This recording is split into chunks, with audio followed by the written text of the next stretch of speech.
नुवाकोटका 7वटा FM रेडियोहरूको संयुक्त प्रस्तुति कार्यक्रम नुवाकोट अपडेट। पत्रकार कपिल देव खनालको साथमा।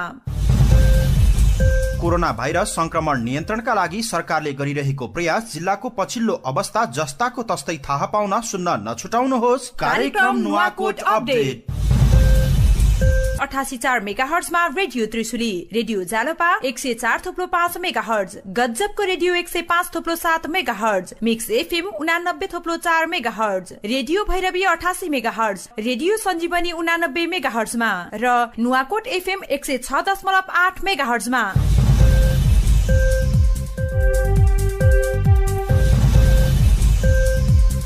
नमस्कार, कार्यक्रम नुवाकोट अपडेटमा तपाईलाई स्वागत छ। म कपिल देव खनाल। कार्यक्रम नुवाकोट अपडेटमा हामी कोरोना भाइरस नियन्त्रण, रोकथाम र लकडाउनले पारेको प्रभाव अनि योसँग सम्बन्धित विभिन्न विषयमा नुवाकोट केन्द्रित भएर कुराकानी गर्दै आइरहेका छौँ। यस विषयमा विभिन्न व्यक्तिहरूको विचार, धारणा र नुवाकोट जिल्लाको पछिल्लो अपडेट हामीले राख्दै आएका छौँ।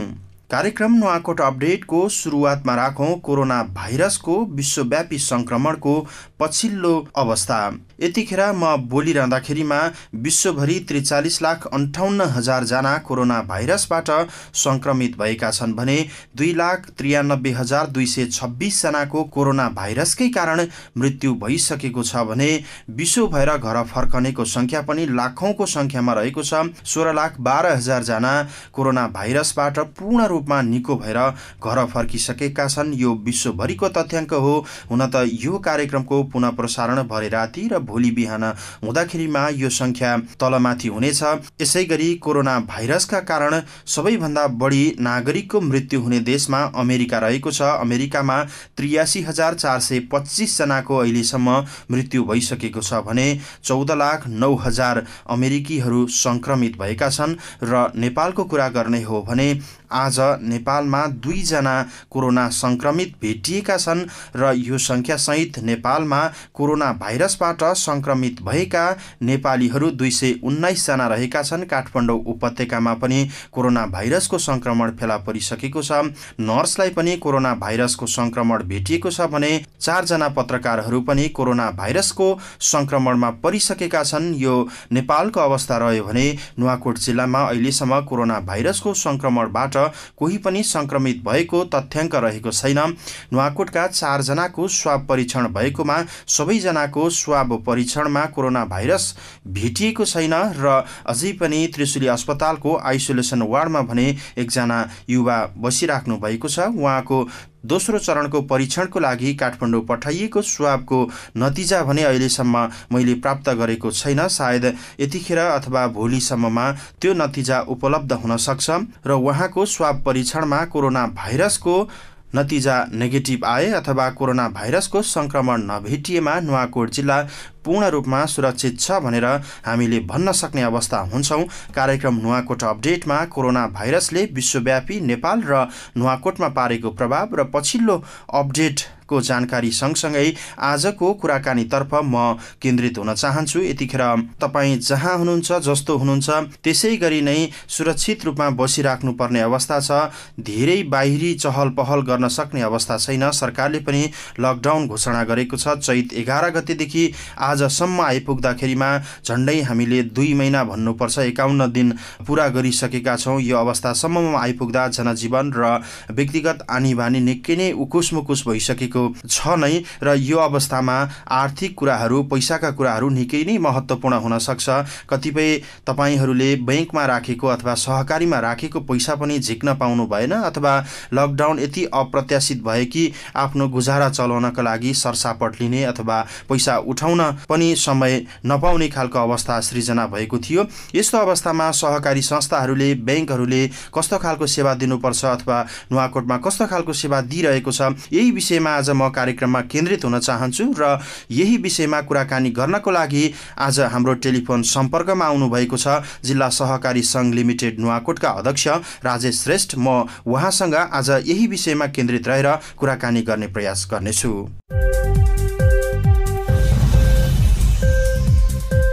यहाँलाई स्वागत छ कार्यक्रममा। धन्यवाद कपिल सर। नुवाकोटमा सहकारी संस्थाहरू अहिले सञ्चालन भइरहेछन्। सुरुमा हामीले चैत 9 गते नै हामीले चाहिँ सहकारीको सूचना जारी गरेर सम्पर्क व्यक्ति तोकेर केही समय चाहिँ कार्यालय खोलेर सदस्यलाई चाहिँ सुविधा दिने सेवा गर्ने भनेर चाहिँ त्यही अनुसार परिपत्र गरेका थियौँ। अनि 11 गते ठ्याक्कै लकडाउनको नै अब चाहिँ घोषणा भइसकेपछि हामीले चाहिँ ठ्याक्कै बन्द गऱ्यौँ 18 गतेसम्म। अनि त्यसपछि चाहिँ हामीले चाहिँ सदस्यहरूको फोन सम्पर्क अनुसार चाहिँ कल एटेन्ड गरेर तिनीहरूले सेवा दिइरहेका थियौँ। र पछि चाहिँ अनि चाहिँ फेरि सुरुकै अवस्थामा हामीले चाहिँ आंशिक समय र आंशिक कर्मचारी परिचालन गरेर अहिलेसम्म सहकारी खोलिरहेको छ। यो तपाईँले जिल्ला सहकारी सङ्घको कुरा गर्नुभएको कि समग्र नुवाकोटको सहकारी संस्थाहरूको कुरा गर्नुभएको? समग्र नुवाकोट सहकारी सङ्घको संस्थाको सबै सङ्घ चाहिँ ठ्याक्कै बन्द गरेका छौँ हामीले। हजुर। सङ्घमा चाहिँ खासै अब अति आवश्यक कामहरू हुँदैन, बचत तथा ऋणको काम हुँदैन। हजुर। अनि त्यहाँ व्यक्तिहरू सदस्य पनि हुँदैनन्।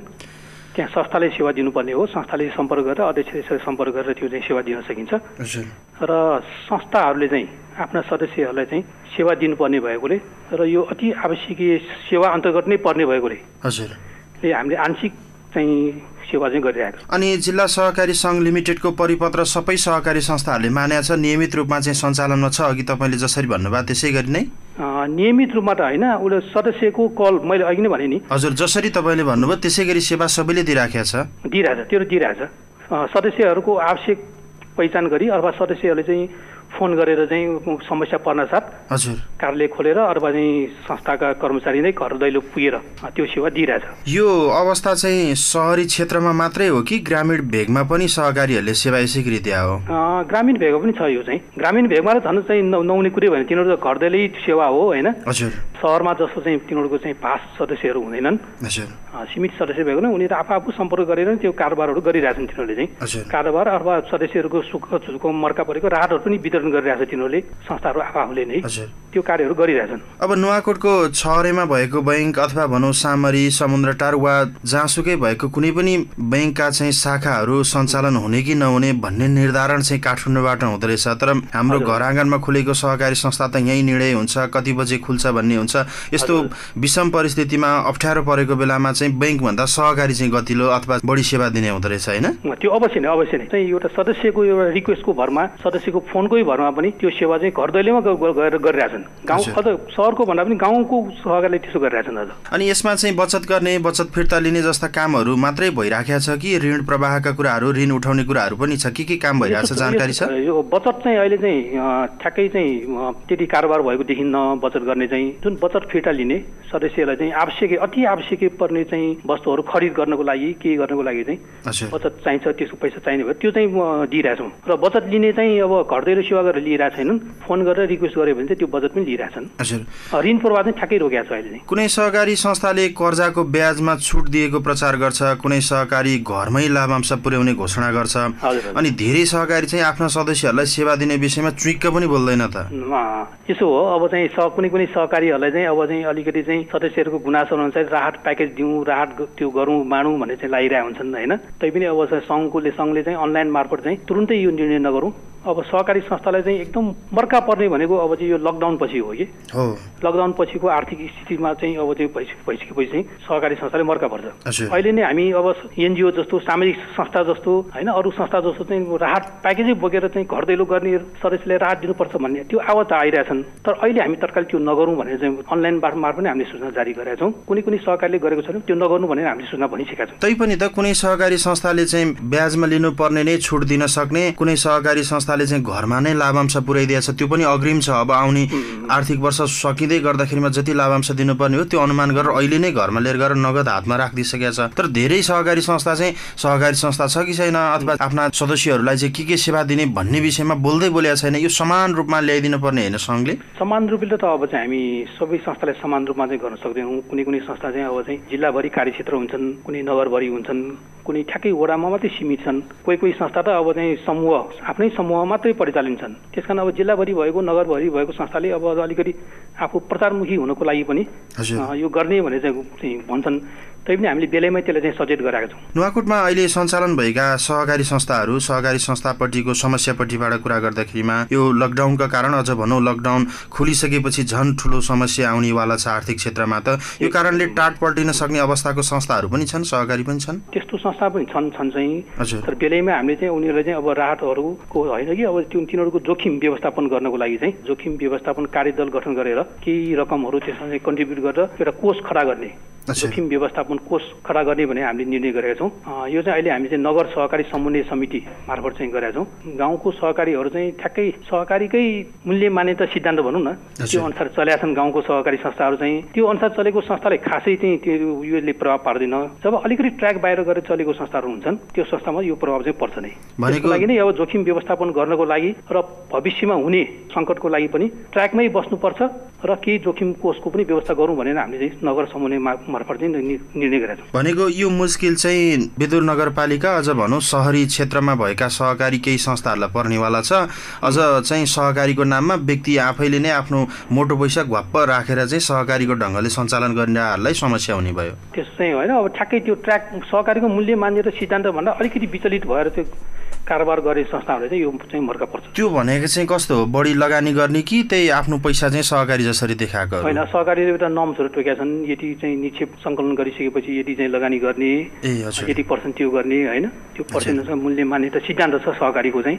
आफ्नै सदस्य बीच कारोबार गर्ने, गरिसकेपछि नगर्ने, यी विभिन्न मूल्य मान्यता सिद्धान्त बीचमा कारोबार गर्ने संस्थालाई चाहिँ यो सङ्कट परिआउँदैन।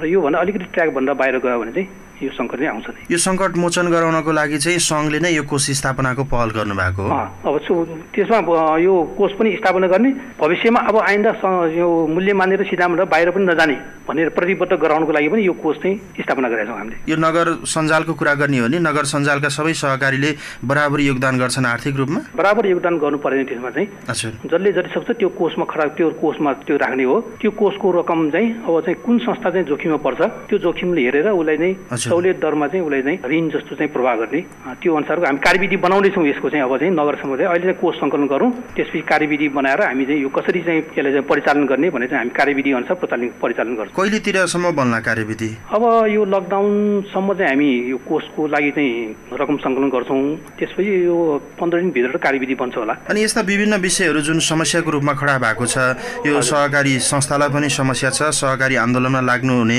सहकारी सदस्यहरू पनि समस्यामा हुनुहुन्छ। यी विभिन्न समस्याको विषयमा सङ्घका पदाधिकारी र सदस्यहरू बीचमा छलफल भएको छ?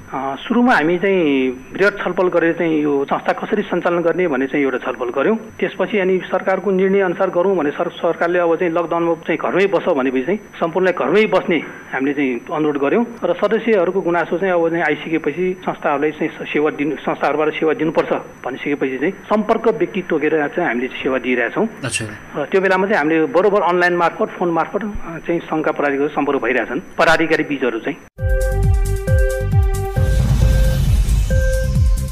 कार्यक्रम नुवाकोट अपडेटमा आज हामी कुराकानी गरिरहेका छौँ जिल्ला सहकारी सङ्घ लिमिटेडका अध्यक्ष राजेश श्रेष्ठसँग। जिल्ला सहकारी सङ्घ लिमिटेडको यतिखेरको दायित्व, त्यसै गरी नुवाकोटमा सञ्चालित विभिन्न विषयगत सहकारी संस्थाहरूले अहिलेको अवस्थामा के गर्नुपर्छ र के गर्नु हुँदैन भन्ने विषयमा पनि उहाँसँग हामी कुराकानी गरिरहेका छौँ। यतिखेर भने एकैछिन व्यावसायिक विश्राममा जाने बेला भएको छ। म केही बेरपछि आउनेछु, तपाईँ रेडियो सुन्दै गर्नुहोस्।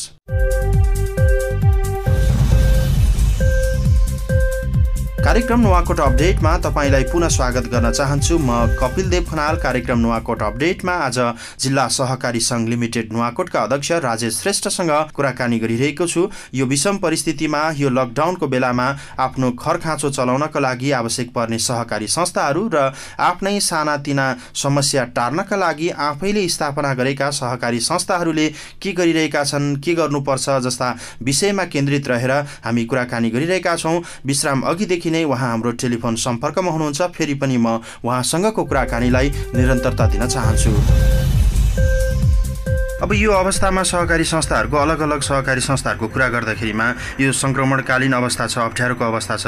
यसमा चाहिँ विभिन्न विषयगत सहकारी संस्थाहरूको आफ्नो जिम्मेवारी र दायित्व चाहिँ के हुने रहेछ अध्यक्षज्यू? यो अब विषयगत सहकारी अनुसार चाहिँ हामी चाहिँ त्यो काम गर्नै पर्छ। राज्यले नै अब चाहिँ निर्देशन जारी गरेछ। आफ्नो विषय अनुसारको 70% कारोबार गर्ने, बाँकी 30% मात्रै बचत तथा ऋणको कारोबार गर्ने भनेर चाहिँ अब चाहिँ सरकारले जारी गरिसकेका छन्। त्यो डेडलाइन पनि तोकेका छ, 1 दिनभित्र गर्नुपर्छ भनेर। सायद 77 असोजसम्म होला, त्यो बेलासम्म चाहिँ यो ट्र्याकमा आइसक्नु पर्ने हुन्छ। अब अहिलेको अवस्थामा चाहिँ ती सहकारी संस्थाहरूले के जिम्मेवारी वहन गर्नुपर्ने अवस्था छ? यो कोरोना भाइरस सङ्क्रमण नियन्त्रणका लागि यो लकडाउनको बेलामा आफ्नो सदस्यहरूलाई परेको समस्याको बेलामा उनीहरूको जिम्मेवारी र भूमिका के हुन्छ? अब लकडाउनको नियन्त्रणको कोरोना भाइरस नियन्त्रणको लागि त सहकारी खासै गर्न सक्ने त केही पनि होइन। आफ्नै सदस्यहरूलाई अवेरनेस गर्ने हो होइन, जनचेतनामूलक कार्यक्रम गर्ने हो। स्वास्थ्य सामग्रीको प्याकेजै बोकेर सहकारी त जान सक्दैन नि, र उसको आर्थिकको लागि पनि केही नै टेवा दिनुपर्छ भनेर चाहिँ उसको रोजगार सम्बन्धी कृषि सम्बन्धी अब जे गर्न सकिन्छ सदस्य ओरिएन्टेड भएर चाहिँ केही कार्यक्रम त ल्याउँला। त्यसमा चाहिँ सहकारी क्षेत्रसित धेरैको रोजगारी पनि जोडिएको छ। यो लकडाउन सहज भएपछि सहकारीबाट बेरोजगार हुनेहरू पनि निस्किन्छन् होला है? त्यसो सहकारी क्षेत्रमा त खासै बेरोजगार त निस्किँदैन। सहकारीबाट रोजगार कसरी दिने भने चाहिँ सहकारी मार्फत नै अब रोजगारको सिर्जना हुन सक्ने चाहिँ सम्भावना देखेको छु मैले चाहिँ। त्यो कसरी सम्भव छ? कृषिको अब धेरै जोड चाहिँ कृषिमै गरिरहेछन् अहिले चाहिँ। अब सरकारले पनि अब चाहिँ यो चाहिँ कोरोना सम्बन्धीको लागि नै कृषिमै बजेटहरू परिचालन गर्ने भने चाहिँ आइरहेछन्। त्यो मार्फत पनि सहकारी मार्फत नै गर्ने भनेर चाहिँ आइसकेपछि चाहिँ सहकारीले रोजगार सिर्जना गर्छ कि? यो स्थानीय सरकारले चाहिँ अहिले चाहिँ कृषिमा जोड दिने, उत्पादनलाई वृद्धि गर्ने, जो पनि नागरिकहरू अहिले आएर बस्नु भएको छ उहाँहरू चाहिँ उत्पादनमा जोडिउन् भन्ने अपेक्षा राखेको छ। अब हामी जस्तो भूगोलमा उत्पादनमा जोडिने भनेको कृषि नै हो, र उहाँहरूले चाहिँ सहकारी मार्फतै गर्नुहुन्छ भन्ने गरी तपाईँहरूले आकर्षण गर्न सक्ने गरी अथवा चाहिँ सहकारी मार्फतै यो काम गरौँ भन्ने गरी विश्वस्त हुने गरी केही आधारहरू पेश गर्न सक्नुहुन्छ?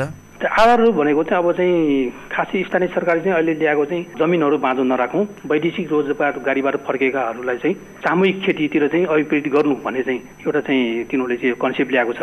त्यो भनेको चाहिँ अब चाहिँ सहकारी मार्फत नै सामूहिक खेती गर्न सकिन्छ व्यक्तिगत रूपमा, र अनि चाहिँ समूहको रूपमा अथवा चाहिँ प्राइभेट लिमिटेड खोलेर चाहिँ सामूहिक खेती गर्न चाहिँ अलिक असम्भव होला। त्यो भनेको सहकारी मार्फत नै होला जस्तो लाग्छ मलाई चाहिँ। तैपनि सहकारी पनि त स्थानीय सरकारसँग समन्वय गर्न अलिक झन्झटिलो छ भनेर पनि सहकारी आन्दोलनमा लागेहरूले भनिराखेको छ। जस्तो कुनै सरकारले चाहिँ बिउ बिजन मल वितरण गर्न लाग्यो अथवा अनुदान दिन लाग्यो भने त्यसमा पुरा गर्नुपर्ने प्रक्रिया कागजी झन्झट निकै लामो भयो, कृषिलाई चाहिँ एकदम सहज छोडिदिनु पर्यो भन्ने छ। अनि यो जसरी सहकार्य गर्दै हुनुहुन्छ यो सबै कागजी प्रक्रिया पुरा गर्न सक्ने सहकारी संस्थाहरू होला नि त नुवाकोटमा फेरि? खासै के त्यसमै अलि चाहिँ त्यो झन्झटिलो भइरहेको। त्यस कारण विभिन्न माध्यमबाट पनि अब चाहिँ प्रतिवेदन लेखन तालिमहरू, प्रस्ताव पेश गर्ने तरिकाहरू, यो अनुसारको चाहिँ अब चाहिँ तालिमहरू चाहिँ सँगसँगै आउने भन्ने कुरा पनि छन्। तर यदि आउँदै गर्दा पनि अब कृषि ज्ञान केन्द्रले चाहिँ दिने अनुदानहरू, सहकारी बजार विकास कार्यक्रम, अनि यो प्रधानमन्त्री उच्च स्तरीय कृषि आयोजनाहरू, त्यहाँबाट दिने सहयोगहरू नै अलि चाहिँ प्रपोजल पेश गर्नलाई झन्झिटो जस्तो देखिन्छ कि त्यसमा चाहिँ।